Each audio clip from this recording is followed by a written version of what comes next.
So मंडळी, एक नवीन teaser आलेला आहे मराठी सिनेमासृष्टीकडनं, ज्या सिनेमाचं नाव आहे 1 2 3 4. हो, नाव थोडं अतरंगी आहे. स्टारकास्टबद्दल बोलायचं झालं तर या सिनेमामध्ये आपल्याला निपुण धर्माधिकारी, वैदेही परशुरामी, करण सोनवणे, ऋषिकेश जोशी, सतीश अळेकर आणि मृणाल कुलकर्णी हे सगळे आपल्याला ह्या सिनेमामध्ये दिसणार आहेत. खरं तर आता या सिनेमाचे जे दिग्दर्शक आहेत, मला त्यांचा यापूर्वीचा जो मुरांबा हा सिनेमा होता तो खूप आवडला होता. वरुण नार्वेकर यांच्याबद्दल मी बोलतेय.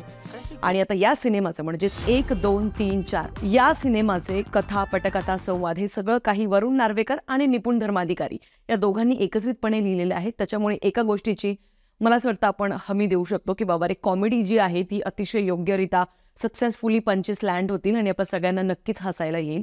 फार पाणसट आणि गुळमुळीत अशी काही कॉमेडी आपल्याला नाही पाहायला मिळणार आहे. आता या सिनेमाचं टीजर पाहिल्यानंतर एकंदरीत आपल्याला नव्या स्टाईलचा सिनेमा आपल्याला पाहायला मिळणार आहे, हे मात्र नक्की. याच्यामध्ये आपल्याला म्युझिक सुद्धा खूप छान ऐकायला येत आहे, म्हणजे फ्रेश आहे म्युझिक खूप जास्त. आता तुम्ही म्हणाल की काहीतरी या पूर्वीचा जो व्हिडिओ होता होय महाराजा, तिथेच मी म्हणाले होते की बाबा तुम्ही कॉमेडी व्हिडिओज बनवू नका. आता मंडळी, कॉमेडीमध्ये ना खूप वेगवेगळ्या प्रकारच्या कॉमेडी असतात. म्हणजे एक असते सिच्युएशनल कॉमेडी, जी निपुण धर्माधिकारी, अमेय वाघ यांचं कास्टिंग काउच जर का तुम्ही एपिसोड्स पाहिले असतील, भाडीपाकडनं ते प्रदर्शित झाले होते, तर ती असते सिच्युएशनल कॉमेडी किंवा ऑन द स्पॉट अचानक आणि रॉ निर्माण झालेली कॉमेडी असते. मोठा आला यार तू, परवा माझ्या आजूबाजूला खेळायचं आणि आता बाबा वगैरे म्हणजे ऑफकोर्स सिनेमा म्हटल्यानंतर तिथे सगळं स्क्रिप्टेड असणार आहे, पण त्या प्रकारची कॉमेडी आपल्याला इथे पाहायला मिळणार आहे बिकॉज याच्यामध्ये निपुण धर्माधिकारी इन्व्हॉल्ड आहे. काय बॉम्ब पडला यार. बॉम्ब नाही, अरे डूम हॅपीनेस. आता मंडळी, स्टोरी जी आहे ती थोडीशी वेगळी मला जाणवते बिकॉज याच्यामध्ये निपुण धर्माधिकारी आणि वैदेही परशुरामी या दोघांनी खरं तर वयाच्या 24व्या वर्षीच लग्नाचा निर्णय घेतलेला असतो आणि त्याच्यानंतर वैदेही परशुरामी ही प्रेग्नेंट होते.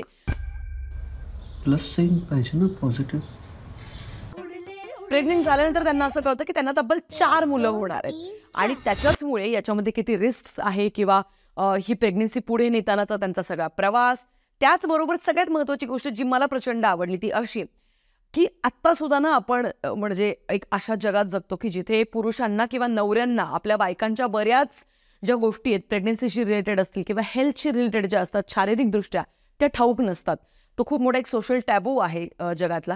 तर मला नेहमी असं वाटतं की या गोष्टी एका नवऱ्याला म्हणजे हजबंडला आपल्या बायकोबद्दल खूप जास्त प्रकर्षाने माहिती असायला पाहिजे आणि त्यातलं नॉलेज असायला पाहिजे. तेव्हाच हा जो प्रेग्नेन्सीचा प्रवास असतो तो सुखकर होतो दोघांसाठी सुद्धा.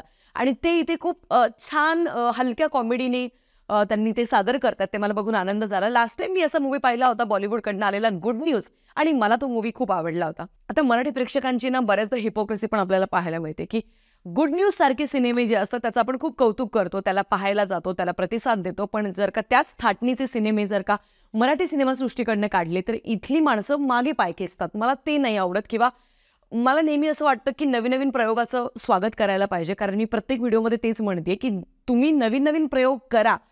आत्ताच अल्ल्याड पल्ल्याड सुरू आहे आणि वेगळा प्रयोग होता, त्याच्यातही त्रुटी होत्या, पण तो सिनेमा आत्ताच चालतोय. त्यामागचं कारणच ते की आता मराठी प्रेक्षकांना वैतागलेत त्याच पाणचट लव्ह स्टोरीज बघून बघून. त्यामुळे जर का वेगवेगळे एक्सपेरिमेंट्स बनत असतील तर नक्कीच त्याचं स्वागत करायला हवं. आणि नक्कीच हा सिनेमा आपल्याला पोट धरून तर खूप हसवणारच आहे, पण त्याचबरोबर या सिनेमातून एक सोशल मेसेज सुद्धा दिला जाईल. प्रेग्नेन्सीशी रिलेटेड ज्या किरकोळ किरकोळ गोष्टी असतात अगदी त्याचं सुद्धा नक्कीच नॉलेज जे आहे ते सगळ्यांना ठाऊक होईल. आणि येस, हा सिनेमा येतोय 19 जुलैला आपल्या जवळच्या सिनेमागृहामध्ये. नाव आय डोंट नो की हा सिनेमा नक्की कसा असणार आहे, काय बघूया काय होतं ते. बाकी त्याबद्दलची अपडेट्स मी तुम्हाला नक्कीच देईन. ट्रेलर आल्यानंतर सुद्धा आपण परत एकदा चर्चा नक्कीच करूया. भेटूया पुढच्याच अशा एका व्हिडिओमध्ये. तोपर्यंत प्लीज सिटी लाईट्स मराठी या चॅनलला सबस्क्राईब केल्याविना जाऊ नका. खूप अशी मंडळी आहे जी अजूनही सबस्क्राईब करत नाही आहे. सो त्या सगळ्यांना माझी विनंती आहे, सो दॅट आमचे प्रत्येक व्हिडिओचे नोटिफिकेशन्स तुम्हाला येत जातील आणि तुम्ही वेळीच तो व्हिडिओ पाहाल. पुढच्या व्हिडिओमध्ये भेटूया. तोपर्यंत काळजी घ्या. Peace out. नाहीतर काय जाऊया. अरे इतकी मोठी फॅमिली असते काय? इतका मोठा व्हॉट्सअपचा ग्रुप असतो.